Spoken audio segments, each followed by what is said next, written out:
administrasi Pak, setelah lulus nih apa sih yang harus kami persiapkan Pak? Ini pede aja dulu ya, lulus gitu ya, amin ya rabbal alamin. Apa sih yang harus dipersiapkan nih Pak?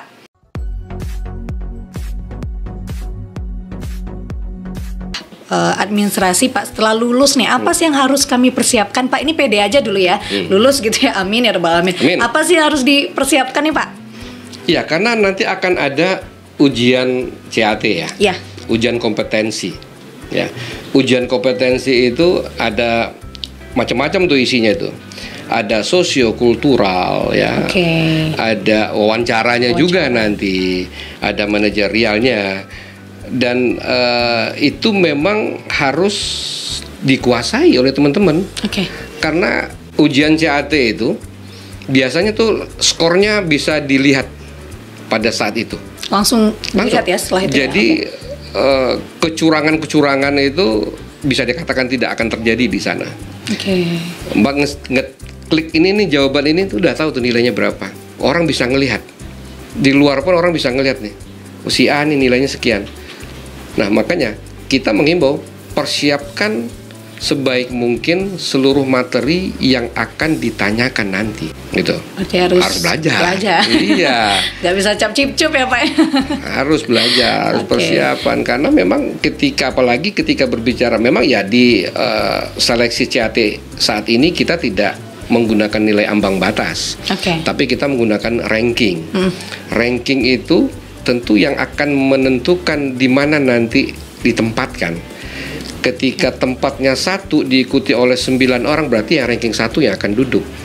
Berarti 2 sampai 9 nggak tahu nih kemana. Udah jelas ya rankingannya. Ya, ranking. Kalau bisa mendaftar di OPD masing-masing gitu kan Pak. Tapi kita nggak bisa ini ya Pak ya, maksudnya mentata semua orang gitu ya. Orang punya punya pemikiran sendiri-sendiri juga, punya ambisi sendiri-sendiri juga. Apakah dari yang mendaftar mungkin udah dicek Pak, apakah ada nih yang lintas OPD juga Pak sejauh ini Pak? Hasil pemantauan kami ada. Ada ya Pak ya? Ada. Karena mungkin dia merasa apa yang dia kerjakan hari ini relevan nanti dengan apa yang akan dia lamar. Dan mungkin hari ini formasi yang di tempatnya tidak tersedia dengan kualifikasi pendidikan dan juga uraian tugasnya ada di perangkat daerah yang lain. Ya, secara aturan mereka memang diperkenankan untuk bisa melamar di sana. Tempat lain gitu ya. Tapi sekali lagi ya kami tim verifikatur, supervisor juga akan melihat nih, ingin memastikan uraian tugas teman-teman itu ya. Karena kalau udah lintas perangkat daerah, artinya kan akan ada perbedaan uraian tugas-tugas yang akan dikerjakan nanti dengan hari ini. Nah, kami akan melihat kalau misalnya masih relevan, ya kita akan loloskan.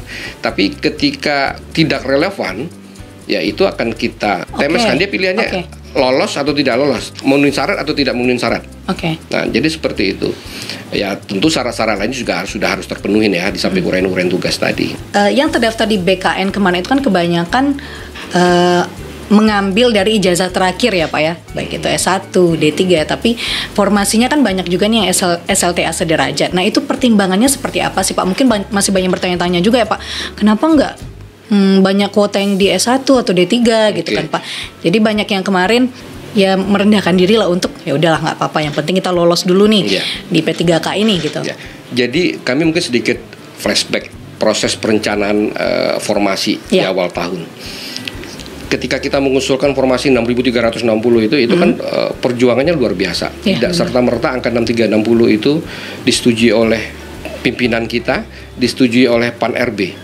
Ya, karena persetujuan prinsip jumlah itu dikeluarkan oleh Pan-RB, Kementerian Pan-RB.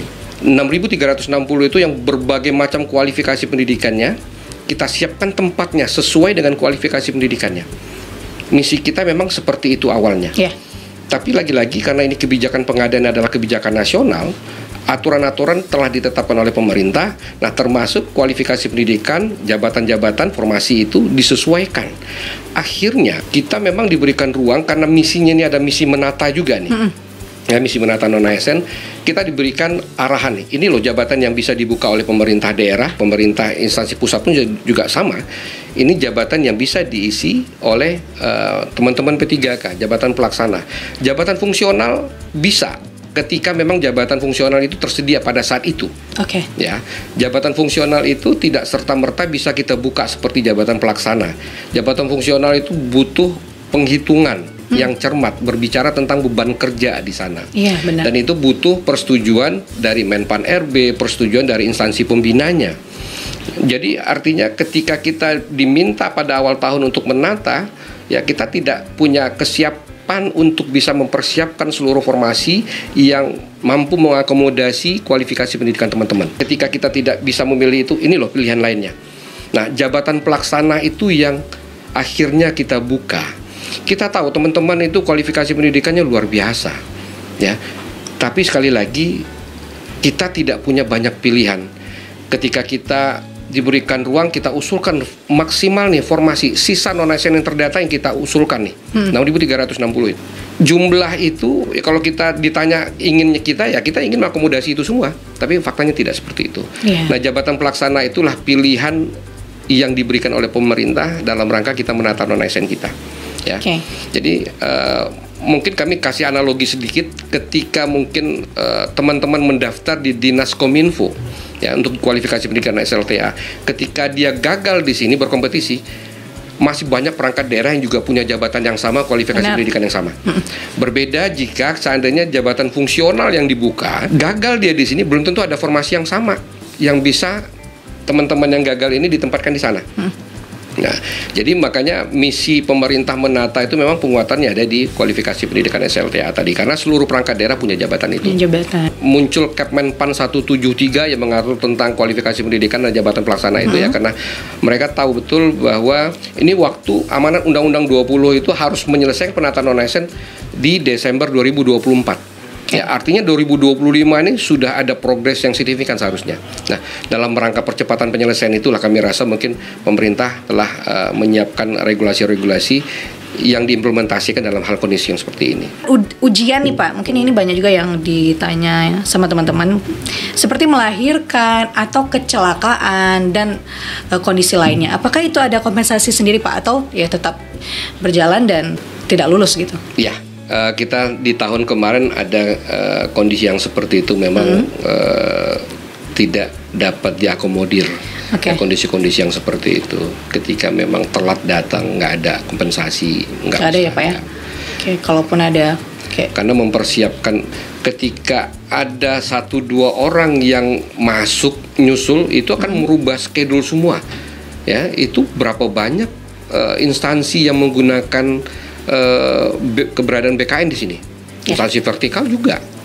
Artinya ya wajar ketika memang BKN tidak mengakomodir kondisi-kondisi yang seperti itu, karena ini akan berdampak kepada proses berjalannya seleksi ini. Karena sudah disusun sedemikian rupa. Iya benar. Nggak gampang ya untuk mengganti jadwal dan segala macam gitu ya Pak ya. Kecuali mungkin pertimbangan-pertimbangan lain lah, itu pun tentu kita harus seizin dari BKN juga. Ya, kayak kemarin teman kami ada yang mau melahirkan nih nanya, kalau misalnya rentan waktu tanggal segitu gimana? Nah, di sana kan mungkin untuk sesar biar bisa menyesuaikan nih diletakkan di mana gitu ya Pak ya. Tapi kalau dalam waktu untuk mau ujian itu nggak ini ya Pak ya, nggak ada kompensasi sedikit pun ya. Memang harus disiplin, kemudian ya kalau bisa datang gitu ya Pak. Datang ada pakai kursi roda. Kemarin tuh ada ibu-ibu misalnya dari mana waktu kita pelaksanaan ujiannya waktu itu. Ya kita siapkan kalau seandainya memang butuh pendampingan tenaga kesehatan, kita siapkan tenaga kesehatan, kursi roda kita siapkan kursi roda. Ya kita dampingin memang sebegitunya lah.